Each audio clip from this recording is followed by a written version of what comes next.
There is a woman in Nagasaki in her early 60s whose forehead still moves without leaving a single line behind it. No cream promising miracles, no procedure, no expensive routine. Nothing she'd ever personally describe as an anti-aging routine at all. Her daughter, who works at a dermatology clinic and has watched countless patients try countless products, has quietly started taking notes on her own mother's habits, not because of anything her mother buys or applies, but because of 9 small, ordinary things she's simply never done to her own skin in over 60 years. And somewhere else in the world right now, someone is standing in front of a bathroom mirror applying a 4th expensive serum in a row, hoping this one finally does what the last 3 didn't, quietly frustrated that money spent so consistently keeps producing such inconsistent results. What if the difference has nothing to do with what's applied to the skin, and everything to do with 9 ordinary things simply never done to it in the first place? By the end of this video, you'll understand exactly what those 9 things are, and why habit 6 is the one most people get backwards without ever realizing it. Let's take apart something almost everyone believes about aging skin. The belief is this: wrinkles are mostly about what you add, the right serum, the right cream, the right routine layered on top of skin that's already been through years of quiet daily damage. And for an enormous number of people, that belief misses something simpler, that prevention almost always outperforms correction, and prevention is built entirely from habits, not products. Here's the mechanism worth understanding before anything else. Skin ages through 2 main forces working together: natural time simply passing, which nobody can fully control, and repeated damage accumulated from specific daily choices: sun exposure, harsh handling, dehydration, each one compounding quietly over years, until the visible result finally shows up seemingly all at once, even though it was actually building the entire time. Removing the damage side of that equation does more for how skin ages than almost any product applied on top of it ever realistically could. Let's go through the 9 things that rarely happen, if ever, to skin that ends up aging slowly and evenly. The first thing rarely done is sun exposure without protection, even on cloudy or cold days when it doesn't feel necessary.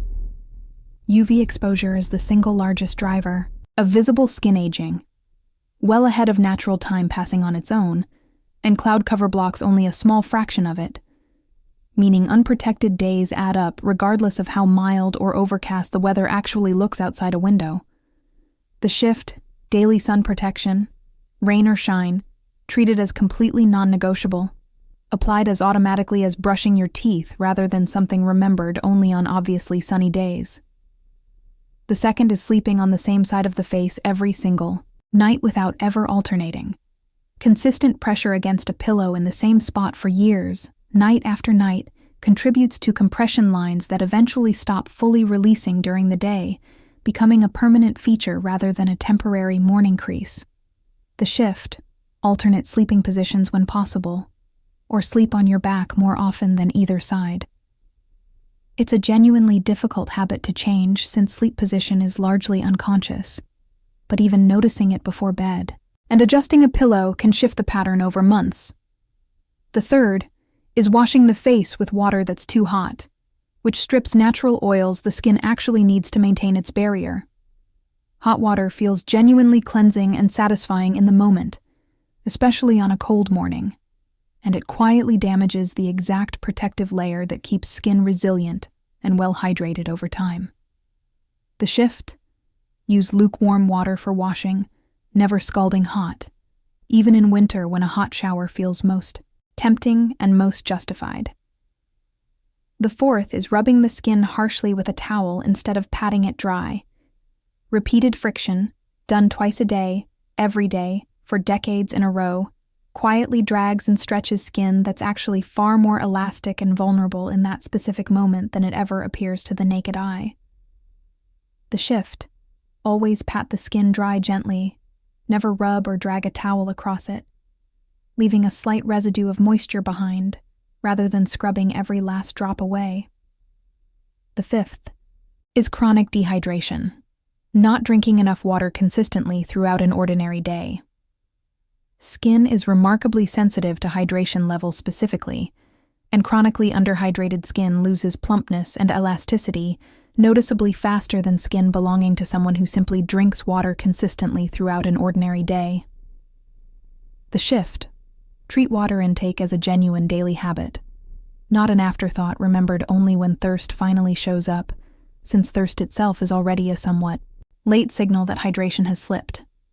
The sixth, the one most people get backwards, over-exfoliating in an attempt to look fresher, scrubbing the skin multiple times a week believing more is always better.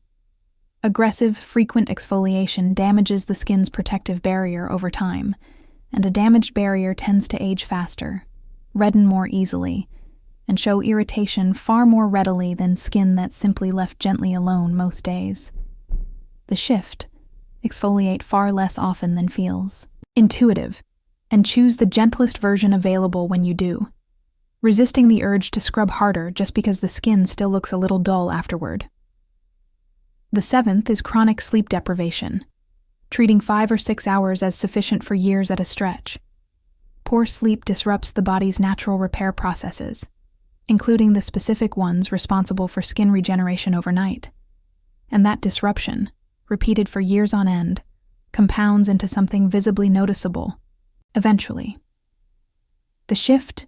Treat consistent, adequate sleep as part of the skincare routine itself, not separate from it, since no serum applied at midnight makes up for the repair work only real sleep actually performs. The eighth is smoking or frequent secondhand smoke exposure, one of the most well-documented accelerators of visible skin aging that exists. Smoking narrows blood vessels and breaks down collagen directly and measurably, producing a specific pattern of fine lines around the mouth that dermatologists can often recognize on sight, even without knowing anything else about the person. The shift.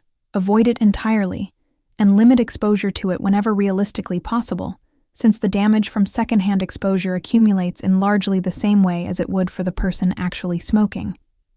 And the ninth is chronic, unmanaged stress, left completely unaddressed for years at a time. Stress hormones affect skin at a cellular level, quietly, invisibly, day after day, and chronic elevation over years accelerates the same aging processes that time passing alone would otherwise take far longer to produce on its own. The shift.